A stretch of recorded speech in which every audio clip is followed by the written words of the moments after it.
थाना मऊ गांव में नरपत सिंह पिता मान सिंह वर्ष शुक्र 57 वर्ष और कुमारी महिमा की किसी अज्ञात व्यक्ति के द्वारा धारदार हथियार से गला काटकर हत्या करने और इनमें आपको बता दें कि सर धड़ से अलग कर दिया गया था। इसकी सूचना महुआ थाने को मिली थी और मिली जानकारी के बाद तत्काल ही वरिष्ठ अधिकारियों को घटना के संबंध में अवगत करवाया गया और मौके पर कार्रवाई के लिए विवेचना के लिए स्टाफ घटना स्थल पर पहुंचा है और घटना के संबंध में आए तथ्यों के आधार पर परिवार के ही 2 लोगों को मोतीलाल और साथ ही आपको बता दें कि एक और को हिरासत में लिया गया है, जिन्होंने पारिवारिक कलह और जादू तोड़ने की शंका में घटना को अंजाम देना स्वीकार किया है। दोनों आरोपियों को आपको बता दें कि यहां पर हथियार कुल्हाड़ी फरसा के साथ यहां पर गिरफ्तार किया गया है और न्यायालय में पेश किया जा रहा है। कल हमको सूचना प्राप्त हुई थी कि अपने पातादेही गांव में 3 लोगों की हत्या की गई है। तो वहां जाकर हमने देखा कि 3 व्यक्तियों की धारदार हथियार से हत्या की गई है और जो सुकृति बाई है उसका जो सिर है वो घटना स्थल पर नहीं है। तो वहाँ पर हमने स्ट्रैटेजी थी कि सबसे पहले तो उसका सिर मिलना चाहिए और घटना स्थल का निरीक्षण करके हमको फिर आरोपियों की तरफ भी आगे बढ़ना था।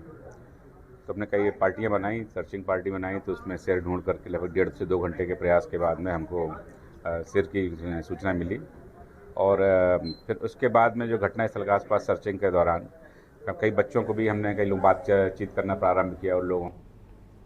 मध्य प्रदेश में भले ही शिवराज सरकार है, लेकिन जिले में आज भी अधिकारी कर्मचारी कांग्रेस सरकार समझ रहे हैं, जिसका नतीजतन आए दिन भाजपा कार्यकर्ताओं में भ्रष्टाचार के खिलाफ आवाज उठाना, अधिकारी कर्मचारी की तानाशाही सहित अन्य मामलों में धरना प्रदर्शन करते हुए दिखाई दे रहे हैं।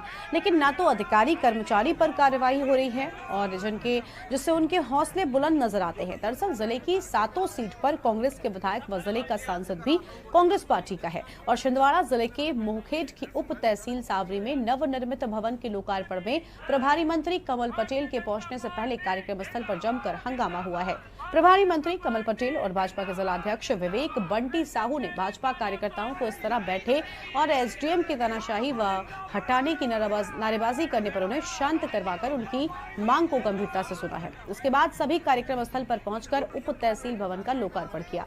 तो वही मंच में भाजपा जिलाध्यक्ष ने अधिकारी और कर्मचारियों को खुली चेतावनी दी है कि वो ये न समझे कि जिले में उनके विधायक व सांसद नहीं है, किंतु केंद्र और राज्य में हमारी सरकार है। भाजपा कार्यकर्ताओं का वो अपमान किसी भी हालत में बर्दाश्त नहीं करेंगे, ये बात उनकी ओर से कही गई है।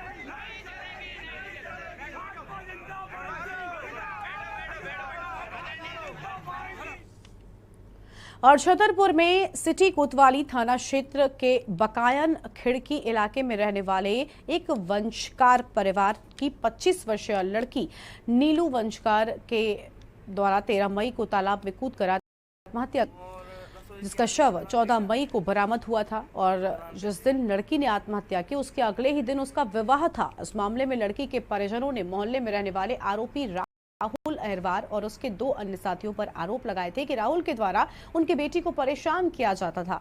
इसी कारण लड़की ने आत्महत्या की है। नीलू की मां ने बताया कि रितेश और नीरज उनके भतीजे हैं। लड़की को परेशान करने में इनका कोई हाथ नहीं है। हमारे विरोधियों ने हमारे आपसी रिश्ते खराब करने के लिए इनका नाम जोड़ा है। उन्होंने पुलिस से मांग उठाई है कि आरोपी राहुल और उसके अन्य साथियों पर कार्रवाई की जाए और किसी निर्देश को इस मामले में न फंसाया जाए।